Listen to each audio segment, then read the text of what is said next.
Hi guys, welcome to Grudy's Sunday night. Right, so did a bit of drift car stuff yesterday, got a few things done last night, been trying to part a gearbox. So I finally found, so what we have here, parts, parts, parts, parts, more parts here. I've got to put all this shit away, that's why I've started putting it into containers. Now, let's have a look at this. This is an Aisin AY6 from a VZ Commodore VE V6 Commodore. Now, one thing you'll notice with this gearbox is this it's a bit of an animal, right? This gearbox it's not a bad gearbox. There's issues with synchros and a few other little things. But in all reality, it's a tough gearbox. Like, you look at the size of the gears in this thing, they're all reasonably decent. So these things will hold 450 Newton meters. But you look at the output shaft, I don't have a little finger, right? It's decent. The output shaft is decent, and it's actually all really decent. So one thing I do like about it is the fact, I don't like, but I do, is the fact it all sits in the bell housing front plate, and then you take all the rear off.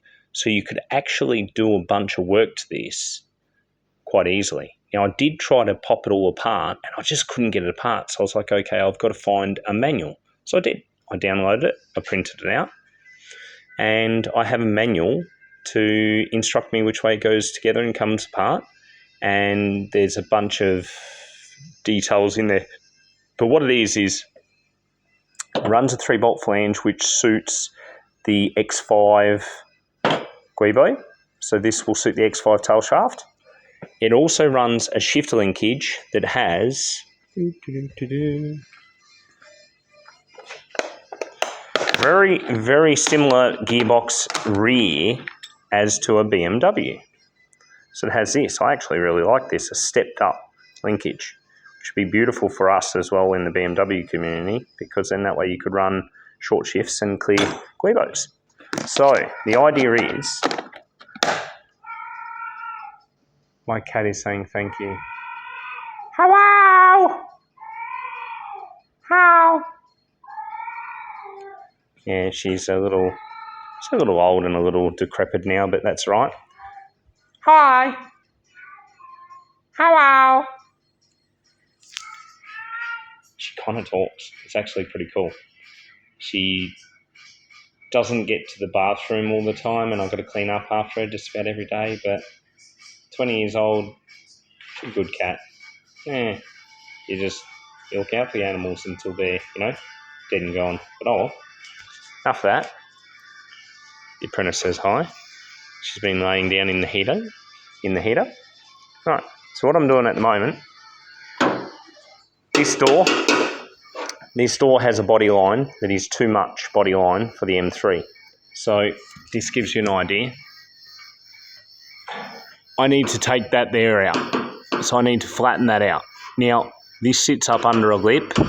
It's too hard to get to. I want this to be good, and I don't want to have to do the doors again.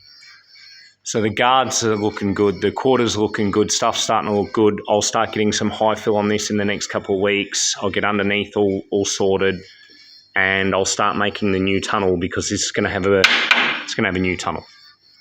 I have the bender, I have everything there. I might as well do a new tunnel and make a shitload more conforming and better room, so I never have any issues with this car. So, to fix this door properly, I started separating it. And I'll separate this whole skin. And if I can't repair the skin, I can buy a carbon fibre skin that I can glue on with panel bond. And I will attempt to put this steel skin back on once I've fixed it, but I don't know. I might warp it and kill it, like it's got a bend here, and who knows? We'll see how it goes. But yeah, that's what I'm doing. That's what I'm in the middle of doing at the moment. I don't even know what time it is. Oh yeah, it's 10:30 Sunday night, and I'm working on a door. I should have this skin off hopefully later, and I'll put up some more time lapses Should put up one whilst I'm pulling the skin off, and we'll see if it goes well or goes bad. Nice. M3 update. We have stuff happening to the car, and this will be very interesting. What's going to happen with this gearbox? This is going in the M3. So this is going behind the engine that I'm going to use in the M3, and I can buy the clutch discs, and it's got no spigot, so I can run whatever size clutch I want. I have a really cool idea. I'm going to chop this off about here, and then I'm going to make an adapter plate that will get dowel pinned in, and it will be located to the center bearing hole, so it'll be perfect. And then I'm going to run an automatic bell housing, M10, M30, M20, whatever I want. Then I can use this gearbox behind any BMW engine I want, because the bell housing I'm using is... See this? Look at this. I'm using one of these, which is 4HP24, 4HP22. So 4HP22 comes behind M40 for one angle, which will do M40, M50, comes behind M20, which will do M20 angle, and all it is these bolt holes are in different spots to the bolt up. So the angle is actually in that PCD. So as long as I drill it and I use this as a locator, I should be able to get this on the front of the Aisin AY6. That's right.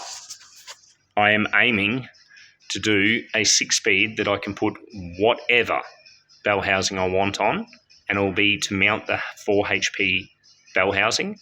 I may be able to replicate the plate and do it over and over and over again. The gearboxes are $500 to $800. It makes more sense to use a cheap gearbox that most people don't want. They have really good ratios for what they are, and when they're in good nick, they shift lovely. When they're in bad nick, you can't buy parts. So they're a throwaway thing. So they're cheap. But the adapter will go on the next and the next and the next, and that's what I'm aiming for. So then that way I'll end up with a huge pile of AY6 Aisin boxes under the bench. Whatever. We might get to a point where we have a bunch and we just break certain stuff or just destroy synchros, and I'll get a bunch of synchros made. Who knows? But that's the idea. And Stella, she's been good, aren't you? No kisses. Well, on to this tomorrow morning. You have a lovely night. Thanks for all your time. And yeah, you wait till you see what I do with these gearboxes and these adapters. That's got to start this week.